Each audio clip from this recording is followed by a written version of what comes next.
I work as a training development staff in a Japanese electronics company. And then after around 3 years, so I left the industry and moved to educational institution like De La Salle Dasma.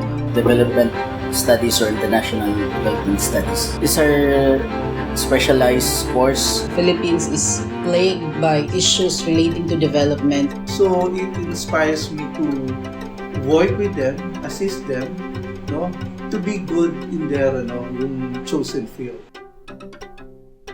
Well, I am John Philip Malyari, the program coordinator of AB International Development.